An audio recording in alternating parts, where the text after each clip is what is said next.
Good morning, good afternoon, good evening, whenever you happenstance into a continuing dialogue with the new Untouchables. This is our 65th episode. We're recording this on Friday, April 10th, 2026, amidst a flurry of insanity, stupidity, and all around just hijinks, which used to feel to me growing up as a Mad Magazine cartoon, but that is unfortunately very real. And guys, as we move into whatever our dialogue will reveal, I'll tell you a couple of crazy things that I saw, and I just want to express what's trending as opposed to what it was on the front page of the New York Times. But interesting to our continuing dialogue on Blue Sky, trending right now is the DNC resolution, where a lot of people are responding negatively about infighting between the DNC and potentially influence of AIPAC and so forth. A lot of people very concerned about the Democratic Party flailing before the midterms. But this in context to Trump's cognition, which we could certainly discuss. But on top of yesterday's very peculiar presser with none other than Melania Trump, and then, of all things, Medicare fraud is actually trending. Now, in addition to that, obviously, we know that the ceasefire is on the verge of whatever direction it's going to take, given what's going on with the Israelis and Lebanon. Not to mention, of course, JD Vance is going to be, I think, spearheading the discussion, which is going to be quite interesting. But a couple of things that I wanted to just mention that are topical. Again, just turmoils in markets, especially for regular Americans at the pump, and also the thing that I thought I'm sure some of you may have actually run into, but I'm not sure if you saw it. But I thought it'd be interesting if you might comment on it. Is Trump sharing video of graphic attack and railing against Haitians, as a matter of fact.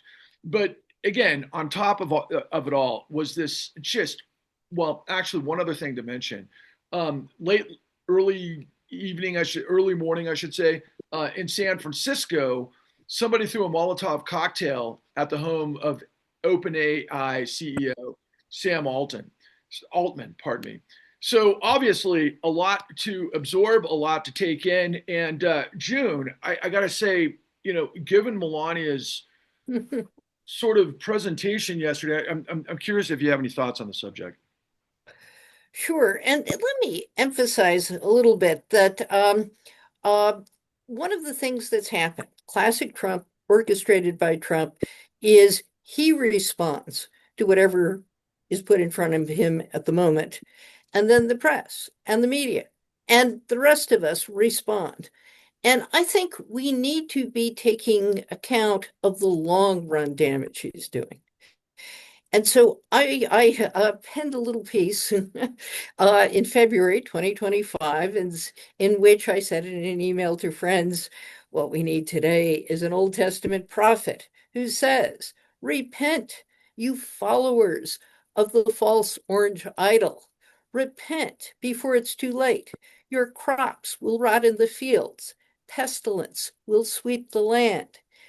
The products of your pride, the US military, the US economy, will turn to ashes before your eyes. The best of your children will disown you, and the most vulnerable will be caught up in the resulting maelstrom. I feel a bit like Cassandra. I certainly don't feel like an Old Testament prophet. But when you look at the rot underlying the institutions of the United States, and particularly the military, the last institution left in American society that had not been undermined by partisan polarization and cronyism, is now being turned into a much weaker and less effective force. And I want to come back to that. But let's talk about Melania. We know everything Trump touches is corrupt. And we know Democrats play by Queen of Marksbury rules. In the 2016 election, there were all kinds of pictures, very salacious pictures on the web of Melania, but nobody really touched her background. Where did she come from? How did she get her papers? How did she become a US citizen? And from what we now know of the Epstein class, everything about Melania involves transactional events and pulling strings. So I will say simply having consumed what's out there, what's publicly available, and what other people are repeating, here are the stories that suggest what's going on and that have never been the subject of real investigation. The modeling agencies in New York are not just modeling agencies. They are involved in sex trafficking. Now, which modeling agencies and for what purposes, we don't entirely know. We know they're a model for how to get Eastern European women and Russian women into the United States. We also know that those agencies have all kinds of ties with intelligence agencies. Not all of them, many of them. We know that Zambrano was a modeling agency that recruited Melania. And we also know that Zambrano now has a position in the Trump administration, which, like everyone else in the Trump administration, he is utterly unqualified for. We also know that one of the things Jeffrey Epstein did was to envy the modeling agencies because how to get more women. He set up his own, but he also was in the same circle as Zambrano. And the stories that are circling that may have inspired the press conference with Melania are that Zambrano wanted to ditch the mother of one of his children. She was picked up by ICE. She's a Brazilian, younger than Melania. She was in jail, and she tried to contact it in an ICE detention and tried to contact Melania, saying that Zambrano was trying to steal her kid and get rid of her. And when Melania did not come to her rescue, there were threats that she had all kinds of information and was willing to reveal it. That's the story that's out there. Now, what does she know? Who knows? But Zambrano today, a few hours ago, published a story saying, I'm the one who introduced Melania to Trump. It wasn't Jeffrey Epstein. And if you want to scroll the web, you want to look at Facebook, there are all kinds of pictures of Jeffrey Epstein kissing Melania, oogling her with his hands all over her. I don't know what that full story is, but the person that Zambrano is trying to have deported so he can have sole custody of their son is a person who is threatening to reveal what she knows about Melania. So that's at least part of the backstory of what's taken place. But everything about the modeling agencies is corrupt, influenced Epstein, and they admired Trump's beauty pageants, which also were a way of having him in contact with lots of attractive young women. And Epstein is said to have admired these efforts for reasons that go beyond simply Trump's accessibility to women. So that's the backstory that has not been investigated. I'll stop there. I'd like to come back to the question, though, of what's happening with the Dunn doctrine, as dumb as it sounds. And even if it is not Trump's intention, the Middle East is not Venezuela, to take over the Middle East, the consequences are likely to be as serious as what Trump is doing in Latin America, because it amounts to a wholesale invitation to China. You want to take Taiwan, go ahead. China is engaged in its own purge of the military, its military. And as with stories about Pete Hegseth, there are two theories. One is that China, like Hegseth, wants loyalists. The other is he's getting ready for an invasion that professional military officials may have reason to distrust and object to on tactical grounds. We don't know. But we can see what happens with a megalomaniac leader who dismisses intelligence reports. Yeah, absolutely terrifying. And I didn't properly introduce Ms. Carbone. June Carbone is the Rabina Chair of Law, Science, and Technology at the University of Minnesota. And let's turn the attention to Paul Pelletier, the former veteran of the Department of Justice and private practice as well, with, as we can see, PEP advisors behind him, as well as an adjunct professor at George Washington University. But Paul, I kind of have to lead with, I know you have such a great sense of humor, and you just drop me to one knee, usually at my expense, which I appreciate. But the bottom line is what we saw yesterday. I just happened to see right before we hit play on this. I watched a online influencer who came out of mainstream, Katie Fang, who was the former prosecutor, referred to as Melania as a fembot, which is a reference to all things Austin Powers. But that's how ridiculous this whole scenario is. But there was also something else trending earlier today on Blue Sky that I was hoping you might comment about. It was the notion of maybe Kamala Harris running for office in 2028. And I thought to myself, well, what did the Justice Department know? When did it know it? What would have been the right procedure given all of the things that were going on with Ghislaine Maxwell?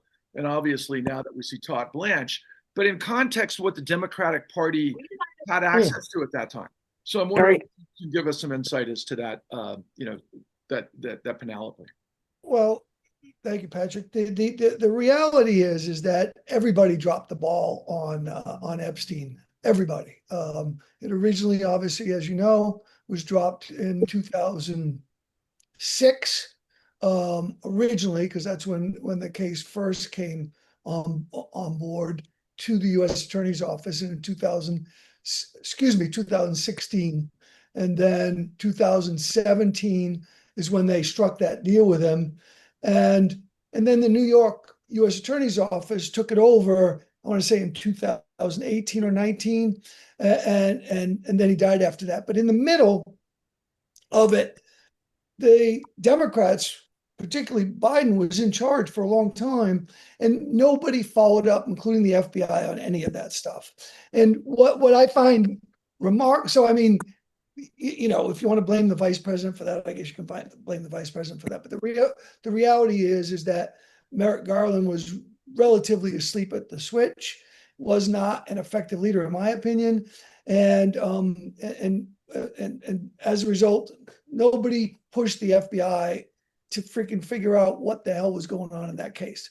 Anyway, we could spend episodes on Epstein, but Epstein's back, right? Epstein's back because Melania put it back front and center yesterday, and Todd Blanche has said Epstein's dead as far as the Department of Justice is concerned, which is remarkable in and of itself, given the evidence that's leaked out from all of these documents that have turned over. It's not surprising because there's nothing in there that's going to inure to Trump's benefit. So we'll see. Epstein's back on the front cover. The fact that Melania sort of forced the victims to be the representative of what to do next by testifying is absurd, because we all know that the last thing you want to do is expose victims of sexual assault to cross-examination or whatever. You're reharming them again, right? So what I'd like to talk about is sort of what Todd Blanche announced this week, and that is he's going to reconstitute fraud prosecutions in the front office, right?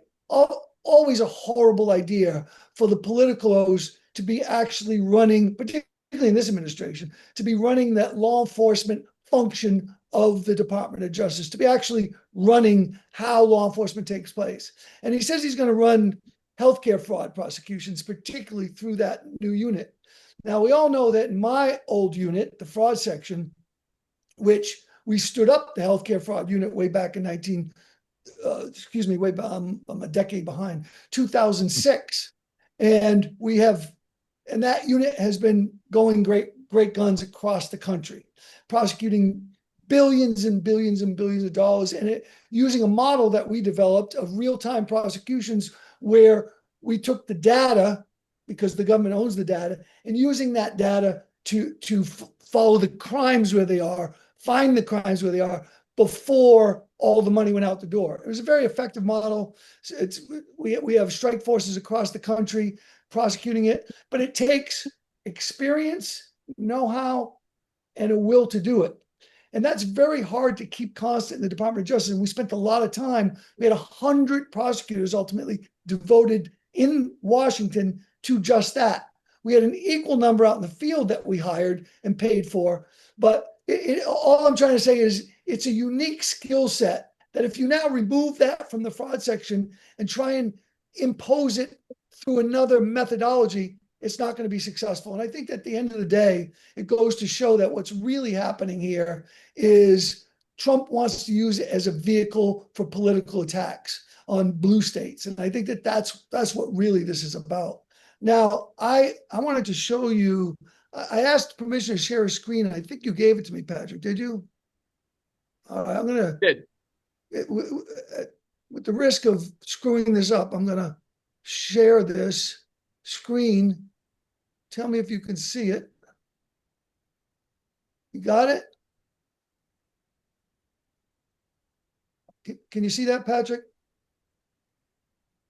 Did I lose everybody? Sorry, I was on mute. I didn't realize that. White collar crime prosecuted. Yes. Yeah. So this shows what's going on now with white collar crime prosecutions. On the left, I cut off the numbers. I took this picture off of TV today. Absolutely amazing. Lowest in the last 2 years, the lowest white collar crime prosecutions on record, the lowest on record. And there's a reason for that. It's because of a lot of what Doge did and a lot of all the government leaving, but it is absolutely incredible with all the resources that have been put towards white collar crime to see where we are today. You can see it's been trending down for a while. It starts in 86, and you can see the red on the left is from Republican administrations, blue is from Democrats. You can see when the bank strike forces were there in I would say basically 89, 90, 91, and 92, where you see that steep upward climb. And then you see the Enron cases, they stay high. And then in 2010, we started the healthcare strike forces, which forced, and more FCPA prosecutions, which forced the numbers up. I left the Department of Justice and the chief of the economic crime section on that the last high blue line. It's been a straight down ever since. I'm not saying it has to do with me, but it just shows that I was at the Department of Justice when we were ripping and running, and it was a great experience. And it's been a sharp decline ever since 2011, 2012. My point is that what Trump has here is, and what Blanche is talking about is not likely to change anything about white collar crime prosecutions, and probably it's going to inure to their detriment. And so I fear for the department. I fear for my old fraud section, which he's taking apart limb by limb. And we know, based upon the corruption that we see currently in this executive branch, that's not going to stop. And you notice that talking about increasing white collar or at least supposedly government benefit fraud, but they never talk about corruption. They never talk about corruption, either domestic or international. So I leave you with the thought that this is all a charade, that it's not likely to get better, that they don't have the tools to do it, and they don't want to have the tools to do it. But that's sort of where I end up, Patrick. Well, thank you for that, Paul. And that's incredibly insightful. And Bill, William K. Black, the veteran of regulation at a time where some of the greatest,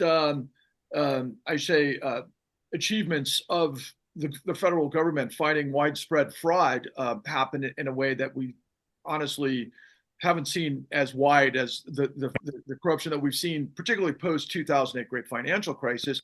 But boy, is that an incredibly impactful graph to see where we are currently, because we know, for example, the inspector generals have been taken out.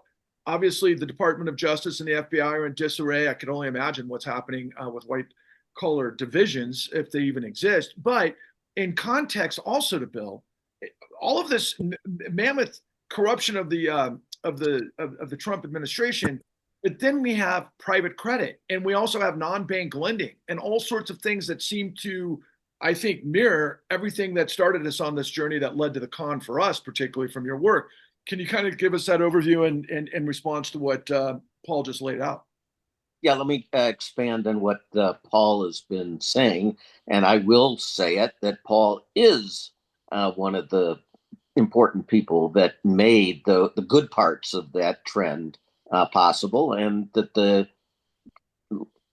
graph shows the horrible results when folks like Paul are blocked and not supported by their superiors and leave the government, which is something I've done as well. So this was the proposal that you just heard Paul describe, began in the State of the Union address by the president, where he said he was going to do this. And then the vice president of the United States said, yes, this new fraud unit is going to be directed by me in the first instance with supervision by the president of the United States. Okay, so it's set up expressly to be controlled by political officials. Now, they got a lot of pushback on that, so they don't say that publicly anymore. But it's clearly going to be used as their weapon, because the great thing about simply charging somebody with fraud, which is what, of course, they've been doing with the chairman of the Federal Reserve, for example, is if you can simply get those charges out, it smears the person. And Paul and June and I can give you a whole long thing about how the Justice Department has tried to prevent very hard the use to smear people. And there's a famous address by Justice Jackson and such in which he emphasized that it's critical that we not smear people with simply the allegation of fraud coming from the Justice Department, which at one time was a reputable source. Another important thing, we have incredible It looks like Bill dropped off, and as he's about to pop back on, I will effectively turn this to you, Mark. Mark, the former state AG of Ohio and in private practice at Dann Law. But picking up on just kind of the thread of obviously resources from the sources that are the institution to rein this in this ridiculous scenario by way of, Trump fighting fraud and so on and so forth. I wonder if you can pick up because we are seeing, and I wanted to tee this up for you. Ohio seems to be in the mix of all of this at all times. You're on mute. Can you hear me again? Yeah. There you go. There's Bill. Welcome back. I was in the General Assembly testifying on a bill, several bills a couple of weeks ago, and bill after bill has been introduced in the Ohio General Assembly targeting fraud among communities of the state where there live people of color. If you look at the attack or the first kind of the pilot test, I guess Steve Miller's pilot for this fraud theory of racism was the Somalians in Minnesota. We have a large Somali community here in Ohio, many of whom are also daycare providers. Why? Because it's a low barrier to entry business that new immigrants are able to, where they can do a good job without all kinds of training, and so this is trickled down really across the board to these and I can't remember what the old journalism expression was, but don't let the facts get in the way of the story. Nobody wants to hear what's actually happening in these settings, whether there's and the worst part of all of it, when all these resources are directed to singling out certain demographics for fraud investigations, is that the resources are being diverted away from the folks that are deserving of being investigated. For example, the First Energy executives in Ohio that the federal government has still refused to prosecute, even though the state took a swing at it. The federal government did not. They went after the politicians, but not them. But so when you look at where's the grift in all this, the grift is this: by diverting resources away from that type of enforcement, he's rewarding his cheating, lying benefactors in the various industries where fraud is rampant. And he's done it in a couple ways. One is by robbing the mechanisms of justice away from those kind of serious prosecutions and putting them into these very political prosecutions. And two, by his the pardon industry that he's invented, where there's a whole cadre of lawyers who are making tons of money by bribing Trump in different ways to gain pardons for their clients. So he's getting people back on the street to go back and commit more fraud if they're willing to pay the price, and he's keeping he's keeping certainly the civil regulators away from the door by decimating the CFPB and the Federal Trade Commission and all the other civil enforcers, gutting antitrust enforcement.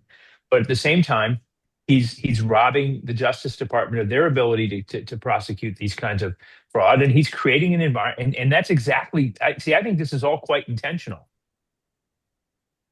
It serves two purposes. One, they perceive somehow that they've been elected to persecute people of color, and they want to deliver on that promise. So they're able to do that. At the same time, they're able to take everybody's eye off the ball of the people that supported Trump, the payday lenders and the fintech fraudsters and the other and the banking fraudsters that are out there. Now we're going to have a whole, they've just changed the rules back for mortgages back to what the rules were in pre-2008. So we're going to start to see those mortgage guys get back to work. The boiler rooms will reopen, and folks will be telling, getting people to sacrifice the equity in their homes for false promises that they're going to start to make without any risk of any consequence to them, at least for the next 3 years. This is so shocking and so at the same time expected, but it's like a slow moving glacial, disaster where it's like anybody in the know looks at this train wreck and it's like, here are the professionals that know how to take care of this, but they're being choked to the resources, and the institutions that would, henceforth carry this out put us in a really remarkably defenseless position, at least those of us who cherish the rule of law and the integrity of our systems.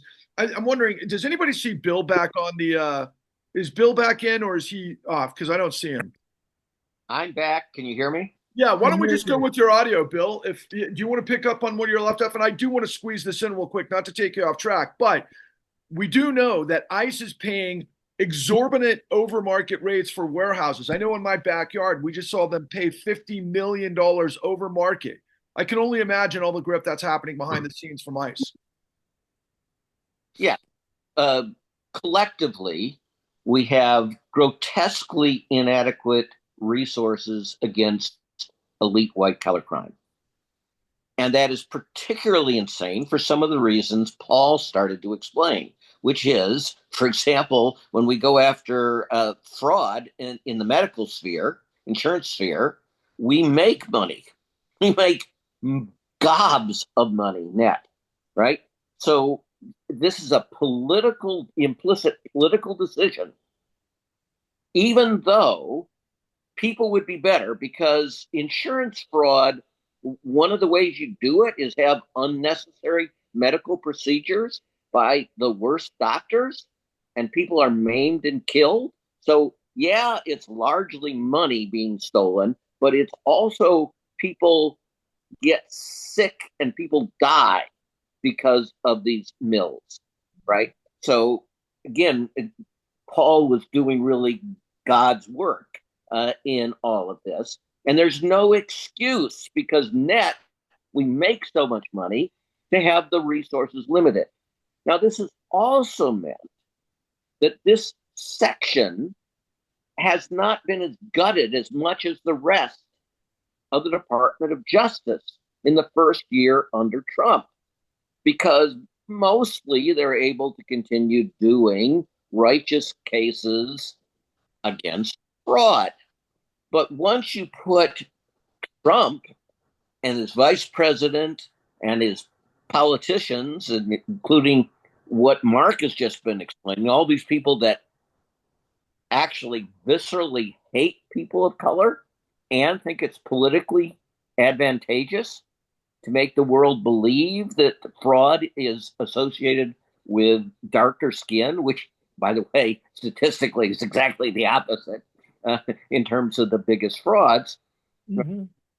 Now you're going to gut the folks because they've also announced they're going to take the folks out of the existing fraud unit to create the new unit. Why? Because they have such difficulty recruiting anyone into these newfound things. And the idea that you would be recruited into something that was openly or barely hidden, run by the President of the United States and the Vice President of the United States and Stephen Miller against their political opponents. Think of trying to recruit for good people in that section. So far better just to grab existing fraud section people and transfer them into these. I think that will produce a wave of resignations as they're ordered to investigate based on politics as opposed to righteous cases.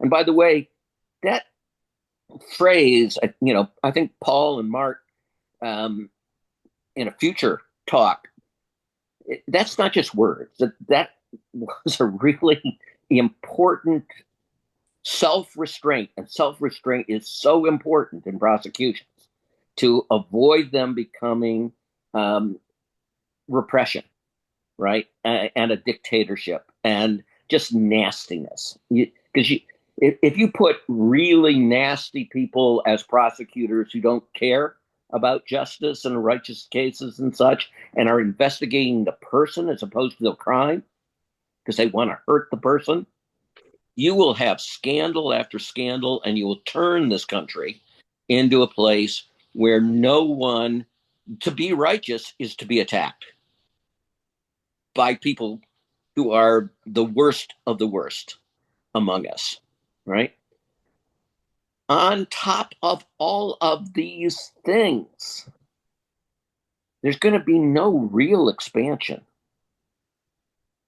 This is being ballyhooed as a way to really make prosecutions hum and get more of them done and be more assertive and such. It's going to have exactly the opposite effect. You're going to go towards the most trivial cases against your political opponents. You're going to drive off your best prosecutors. You're going to create a reputation, which they have already created in Minnesota. Even the Eighth Circuit, which is right-wing hell, right, is starting to realize that the Trump Justice Department, and Blanche is particularly responsible for this, lies all the time, over 100 times in Minnesota, lied to the courts. Now, the Eighth Circuit might be so right-wing that it allows that, but that will discredit it entirely within the judiciary if it does so. So I think that they're going to be reluctant to just bless a record that shows over 100 cases of perjury by Justice Department attorneys. And if not perjury, that they made false statements because the agency people lied to them, right? And they weren't able to investigate it enough in time. So you're going to create the district court judges in Minnesota are not a bunch of liberals, right? They're pretty, representative of America as a whole and the judiciary as a whole. And you have radicalized the whole federal bench in Minnesota. That is going to have consequences, bad consequences, for perhaps over a decade. I need to get across what regular people may not believe. When we made a representation as a Department of Justice attorney to a court, we really, really, really tried to make sure that representation was true. If we had not investigated it and were confident in it and believed the people we were dealing with and getting information from were reliable and honest, we did not make that representation in court. Can you imagine a world in which now, over 100 times in just a couple of months, blatantly false representations, which will harm people, which will have people arrested, will have people detained, will have people removed from the court's jurisdiction based on the lie. I mean, enormous harm is going to come from this. And we are at the beginning of a war of responsible judiciary against this administration that is going to become vehement.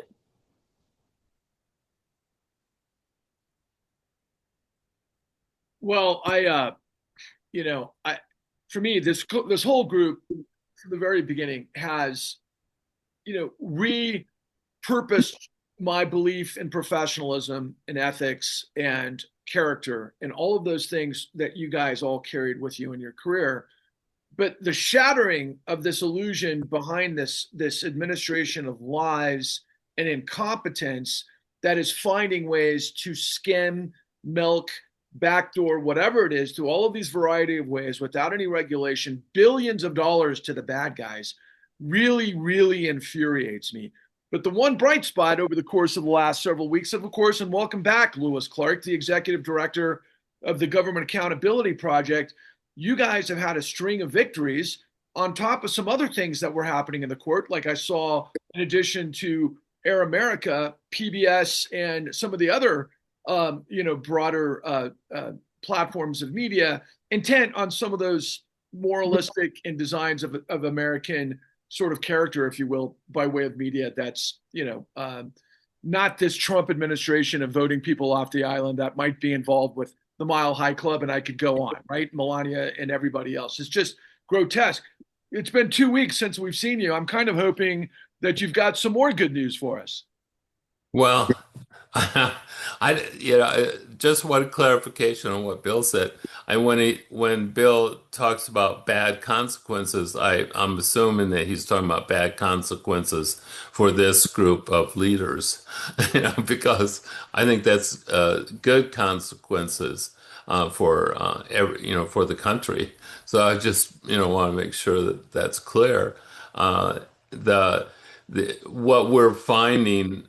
What I'm seeing, or I guess I should say I'm hearing from people who run in circles with some of these federal judges, and I'm not in those circles, but I know a few who are, and it is a contagion. I mean, it's across the board that judges are just completely scandalized, really, about how deteriorated the credibility, of the Justice Department is for them. They just can't trust what is being said to them by this entire department.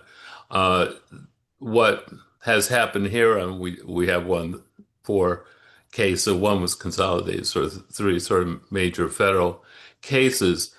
One at the Voice of America, one in Ohio, related to the new East Palestine train derailment, of which the Justice Department there is, was willing or trying to settle with the railway company without providing any kind of medical surveillance to the citizens and the residents of that city who are who are suffering and will suffer uh, by because of the dioxin and 100 other deadly chemicals that were spread throughout that community, as well as down in North Carolina. And there, the government was on our side, but I think we did the heavy lifting of challenging Purdue Farms, which was making an effort to destroy the whistleblower protections within 26 major corporate whistleblower laws. And we won that case. Those two cases got tossed out. And and of course the government, or not the government, I mean Purdue intends to appeal, but I don't think that's going to go anywhere in the system. But I will also, I guess, uh, noting what Paul has said about the Justice Department and what's happening there, one of the things that we've gotten a bit of attention about is just the other day, the Justice Department has promulgated a rule of which the um, the Department of Justice can decide to derail any bar charges against any Department of Justice lawyers. And this would absolutely wipe out the 51 different bar associations throughout the country in terms of its process of essentially focusing on essentially unethical behavior. And it just means that the Justice Department will be essentially immune from any kind of legal standard, and that's all around officers of the court. I mean, lawyers are officers of the court, so they are going to remove. They're trying to remove any kind of check on those officers of the court who work at the Department of Justice.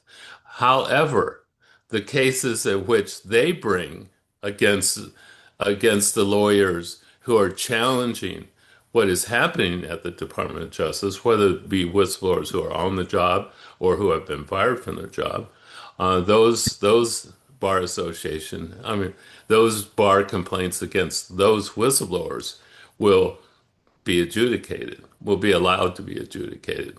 But those are the only ones.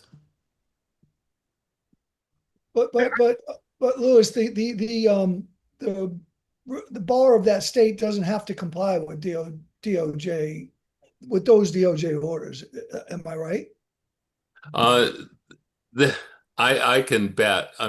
Absolutely they will contest that. They will contest that.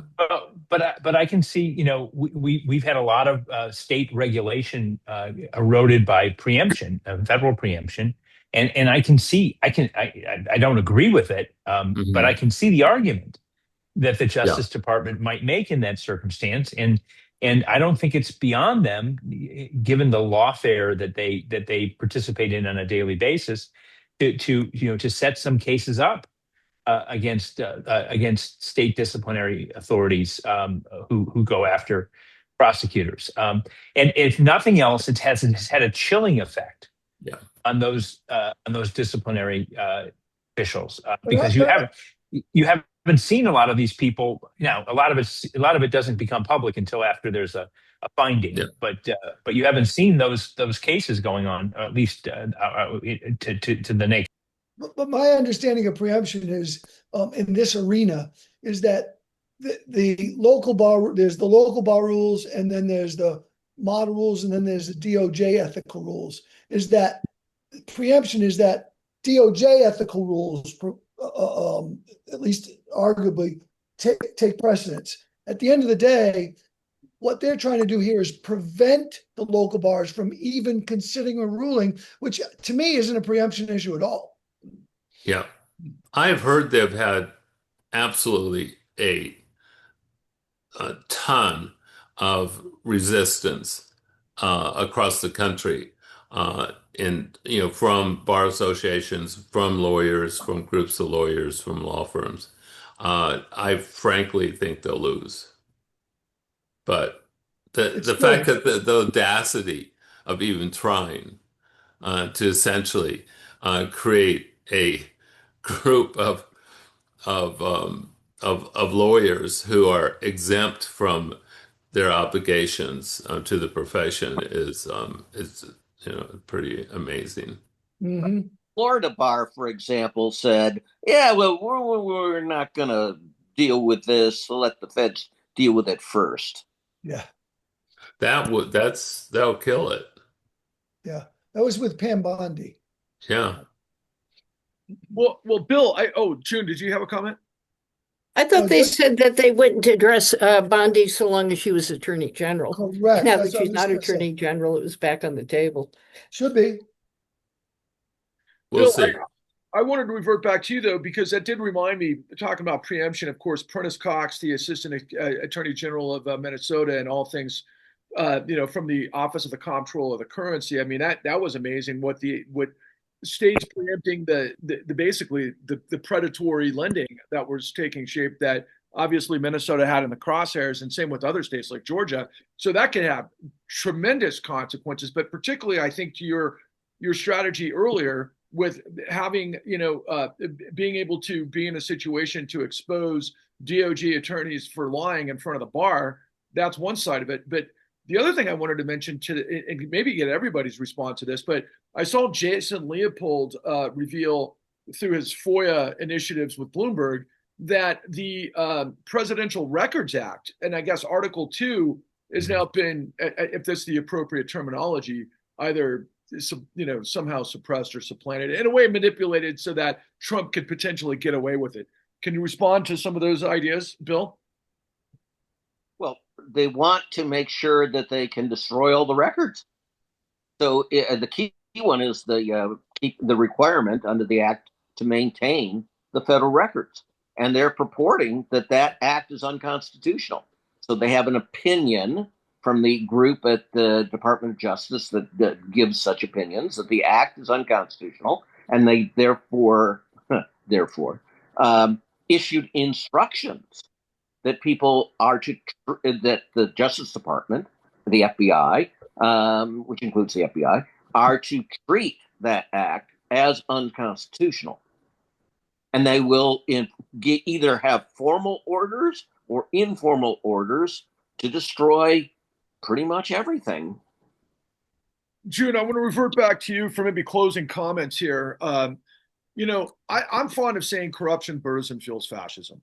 I used to say that years ago. Now I'm seeing it right in front of our faces, all things ICE. And I mentioned paying over market value for warehouse detention centers and the big, beautiful bill and all this insanity from inside from these players that we're seeing, I guess, Project 2025, the big money for the tall building law firms, all of these high paid guys that are able to work within the system, these technocrats, to be able to be, it seems like 10 steps ahead at all times. You started with, we need a biblical prophet, an Old Testament prophet that's going to lay down the truth of the scourge. It seems like everything that we've discussed in this dialogue today is exactly what you stated. What's the way to conclude on this episode?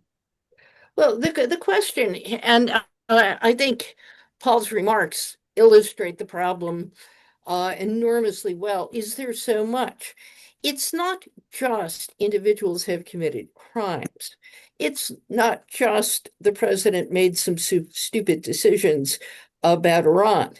It is the destruction of institutions, so that in the best of times, the thing about white-collar crime is you have to gear up. It takes a lot of resources. The more powerful the person, the harder that person is to go after. Take Elon Musk. He commits securities fraud almost every time he opens his mouth. He settled early on in his career, and he paid a personal $20 million fine, still chump change. He does it again and again. A jury recently refused to find Tesla liable. So to go after the major players takes enormous resources and persistence, and it requires a public clued into the corruption that is occurring. I think one of the things we have to think about is a strategy for the point where Democrats retain control of something, or simply an honest administration regains power and wants to rebuild institutions. And I think that requires thinking about, first, who are the most culpable players? Secondly, how do you get past a cult? I mean, what you see on the war in Iran is that people who used to be totally opposed to US foreign intervention, if it's their president, they're in favor of it. The most virulent anti-communist in the country now think of Russia as an ally. One of the problems is you need the combination of the determination to pursue fraud, the resources capable of following through, a messaging that amplifies that this is abnormal and wrong, and then the rebuilding of institutional structures and institutional integrity. So what I have seen over my career, and again, when we research deeply into the creation of corporate ethoses, the corporation man of the 50s was honest. He didn't ask when he was interviewed in college, how much are you paying? He asked, could I make a career at this company? The organization man knew of the people sitting in the room who's on the take, and that person was going to be excluded from any responsible role with the company. Today, rebuilding has to start with the ethical infrastructure that exists in private as well as public spaces. And you do that once you have accountability. I admire immensely what Lewis is doing and what everyone else here but me has done in their professional careers, in that we have to stand up and protect the people who are honest. My fear about what Todd Blanche is busy doing at Justice is what Bill described. They will go after people who are guilty of fairly trivial crimes while letting the major players go free. And they will reinforce prejudice and the belief that, oh, the Somalis in Minnesota are totally corrupt. They're not. There are a few bad actors, but they were guilty, not innocent. And they were prosecuted by Democrats as well as Republicans. Using this to reinforce prejudice and to intimidate opponents is abhorrent. We have to stand up to what's going on. Elite fraud and corruption are inseparable. This is why we keep saying it can't be just no kings. It's got to be no kings and no robber barons. And too many of the Democratic leadership just want different robber barons. You're mute. Patrick, you're muted. Thank you. And that's what I opened up with. That was trending, was the DNC self-imploding, and social media is talking about that. But I want to, like, what everybody offered here. I mean, it just, I always go to like kind of my comic book sensibilities, I hate to say, but the Trump administration is like lie, deny, switch the blame, and implicate. It's so obvious. It's so easy. And all of our institutions are in this, it's beyond crisis. I mean, but the bottom line is the new Untouchables, everybody who appears, go ahead. I have to go. So goodbye to everyone. Bye. I don't want to cut you off in mid-sentence. Thank you, June. I appreciate it. But to everybody else that's watching this, and to reiterate what June said, I hope you watch this several times. I hope you watch each interview specifically, and then look in the description and understand who these people are. If you're a journalist, reach out to me. We have to take these stories. We have to elevate this above the noise of lies and confusion to generate the integrity and the process of what these professionals have been doing literally for decades to take out the bad guys. And this is what they do. It's not that we don't know how to do this.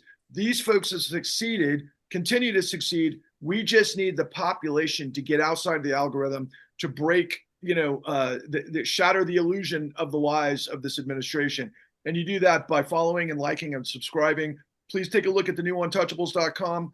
Please take a look at the cleannewdeal.org.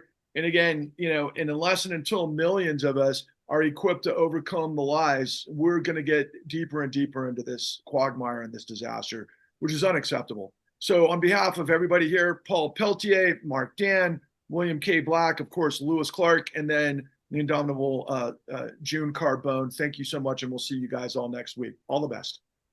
Yes.